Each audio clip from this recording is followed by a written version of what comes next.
Hello friends, good afternoon. Last पीरियडમાં આપણે longer, sharper and બિગરમાં પેરેગ્રાફ નંબર 1ના ક્વેશ્ચન આન્સર અને ઓપ્શન જોયા. ટુડે આપણે એનો પેરેગ્રાફ નંબર 2 જોઈશું મિત્રો. અહીં તમને પેરેગ્રાફનો અભ્યાસ એટલા માટે કરાવવામાં આવે છે મિત્રો કે જ્યારે એક્ઝામ હોય છે ત્યારે તમારે 10મા 12મા ધોરણમાં પણ ઉપર શું આપેલું હોય છે, પેરેગ્રાફ, અને નીચે ક્વેશ્ચન આન્સર આપેલા હોય છે. તો પેરેગ્રાફમાંથી તમને ક્વેશ્ચન આન્સર શોધવાનું, જે ક્વેશ્ચનના આન્સર તમે સારી રીતે શોધી શકો તે માટે આપણે આ વર્કબુક વર્ક પણ કરીએ છીએ. વોટ વોઝ ધ કિંગ, કે રાજા શું હતો? તો જુઓ મિત્રો અહીં the king was a magician.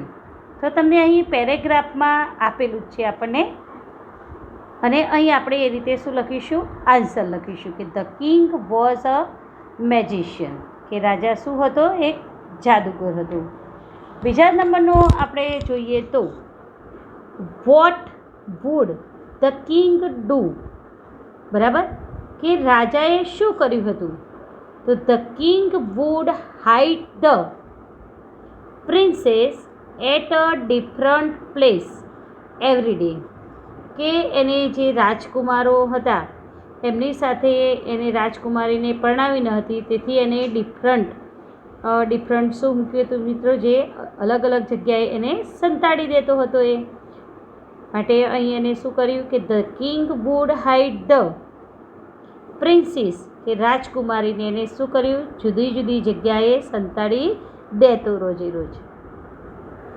Vote had the princess to do, કે રાજકુમારે શું કર્યું?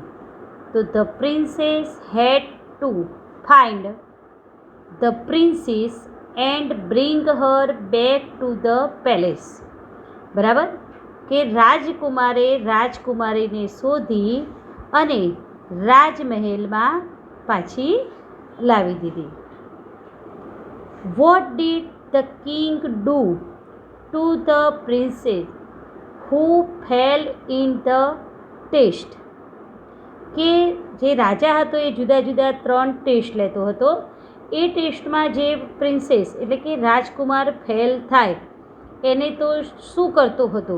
તો જુઓ, the king would turn them into a donkey with his magic, કે તે તેના જાદુ દ્વારા એ લોકોને શું કરતો હતો? વુડ ટર્ન એટલે કે ફેરવી દેતો હતો. શેમાં? તો ડોંકી બનાવી દેતો હતો. હવે આ જ પેરેગ્રાફના આપણે મિત્રો ક્વેશ્ચન આન્સર જોઈશું. Find the opposite of the word easy from the paragraph. જે ઇઝી શબ્દ છે એનો આપણે ઓપોઝિટ વર્ડ શોધવાનો છે. ઇઝી એટલે સરળ મિત્રો, અને ડિફિકલ્ટ એટલે હાર્ડ. તો અહીં આપણે ઓપ્શનમાં શું લખીશું? A, difficult. How many test did the king set, કે રાજાએ કેટલા ટેસ્ટ ગોઠવ્યા હતા? 4, 3, 2 કે 1? તો કેટલા ગોઠવ્યા હતા મિત્રો? 3. ધ કિંગ ટર્નેડ ધ ખાલી જગ્યા ઇન્ટુ ડોંકીસ, બરાબર, કે રાજા કોને ગધેડો બનાવી દેતું? પ્રિન્સીસ, કિંગ્સ કે મેજિશિયન? તો કોને બનાવી દેતો હતો? પ્રિન્સેસની, કે રાજકુમારને એ બનાવી દેતો હતો. માટે અહીં આપણે ઓપ્શનમાં એ લખીશું. વોટ ડીડ ધ કિંગ ટેલ સોનસેન, સોનસેનને રાજાએ શું કહ્યું? તો ધ કિંગ ટોલ્ડ સોનસેન. અહીં મિત્રો જુઓ, આપણે ટેલનું શું કર્યું છે? ટોલ્ડ કર્યું છે. કેમ? કારણ કે આપણને ડીડ વડે પ્રશ્ન પૂછ્યો છે. The king told Sonsen to find out the princess and bring her back before sunset, બરાબર, કે સૂર્યાસ્ત થાય એ પહેલાં એને શું કરવાનું હતું? રાજકુમારીને શોધીને પાછી લાવવાની હતી. What did sharper eyes C? કે શાર્પર આઈઝે શું જોયું? બરાબર, કે અહીં જુઓ મિત્રો, તમને અહીં પણ બતાવેલું છે કે the princess is on the top of a mountain 100 mile અવે. કે રાજકુમારી ક્યાં છે? તો પહાડ ઉપર, એટલે કે માઉન્ટેનની કેટલે દૂર છે? તો 100 માઇલ અવે છે. આ આપણને પેરેગ્રાફમાં આપેલું છે. એમાંથી જ આપણે જવાબમાં લખીએ મિત્રો કે ધ શાર્પર આઈ શો. બરાબર, ડીડ વડે પ્રશ્ન પૂછ્યો છે, માટે આપણે સીનું શું કરીશું? Show the princess on the top of a mountain 100 miles away. What did longer legs do? કે લાંબા પગવાળાએ શું કર્યું? તો longer legs rain as fast as the wind and boat the princess back before dark. કે અંધારું થાય એ પહેલાં લોંગર લેગ્સ પવનની જેમ દોડ્યો અને રાજકુમારીને પાછી લઈને આવ્યો. Why was the king angry? શા માટે રાજા ગુસ્સે થયો? તો અહીં જુઓ કે અહીં આપણને પેરેગ્રાફમાં પણ આપેલું છે મિત્રો. Sharper eyes looked around stay and princess 100 mile દૂર હતી. હવે શું કરે છે? Then longer leg ran fast as the wind, કે પવનની જેમ પાછો આવે છે. He came back with the princess before dark. અને ડાર્ક થાય એ પહેલાં એ શું કરે છે?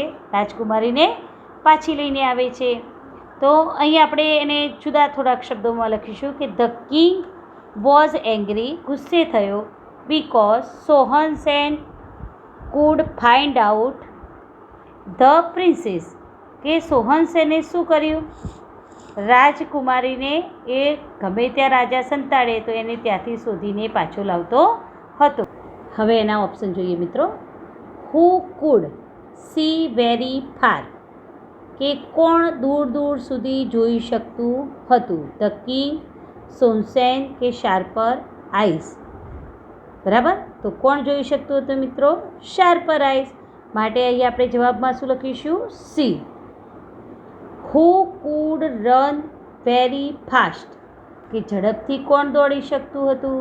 ધ કિંગ, સોનસેન, શાર્પર આઈઝ કે લોંગર લેગ્સ? તો સાચો જવાબ શું આવશે મિત્રો? Longer legs. માટે આપણે ડી લખીશું. Where was the princess? બરાબર, રાજકુમારી ક્યાં હતી? In the palace, under a mountain, on the top of the mountain કે ઇન ધ ફોરેસ્ટ? બરાબર, તો રાજકુમારી ક્યાં હતી મિત્રો? On the top of a mountain, પહાડની ટોચ ઉપર. ધ પ્રિન્સેસ વોઝ ખાલી જગ્યા અવે. બરાબર, કેટલે દૂર હતી? 100 feet, 100 kilometers, 100 meters કે 100 miles? તો આપણે સાચો જવાબ શું છે મિત્રો? 100 miles. માટે આપણે ડી લખીશું. Before dark means? કે બિફોર ડાર્ક એટલે કે અંધારા પહેલાં, તો એનો મતલબ આપણે શું લેવાનો છે? Before sunrise, before afternoon, before sunset કે બિફોર નૂન? બરાબર, તો અહીં આપણે મિત્રો બિફોર સનસેટ એટલે કે સૂર્ય આથમે તે પહેલાં. સૂર્ય આથમી જાય એટલે શું બની જાય છે? અંધારું બની જાય છે, એટલે કે ડાર્ક. એટલે એનો મિનિંગ આપણે શું લઈશું? Before sunset. તો અહીં આપણે ઓપ્શનમાં બી લખીશું.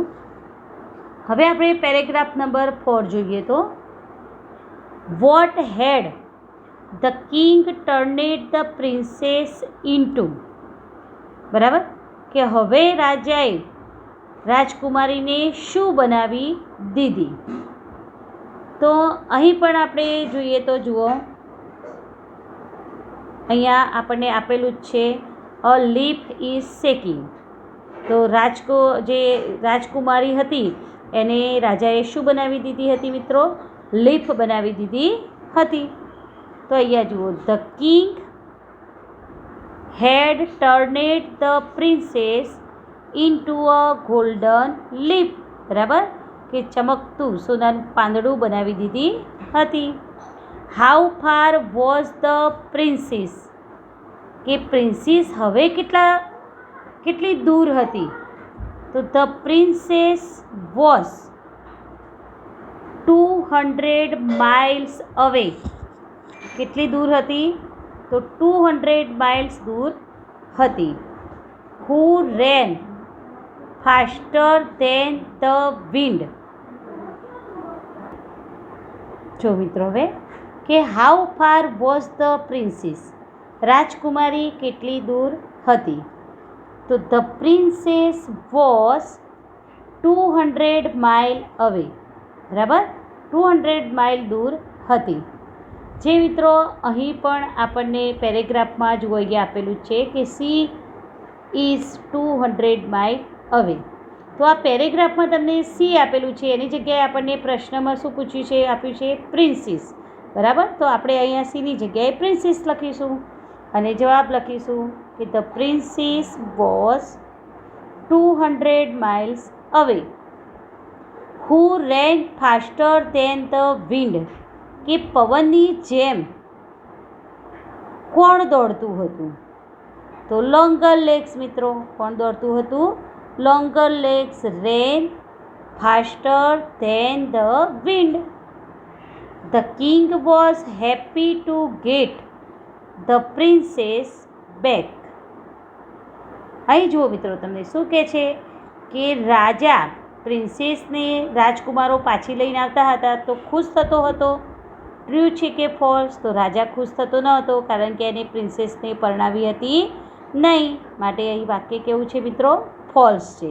તો અહીં આપણે આન્સરમાં લખીશું ફોલ્સ. હવે એના ઓપ્શન જોઈએ તો આપણે the king turned the princess into a.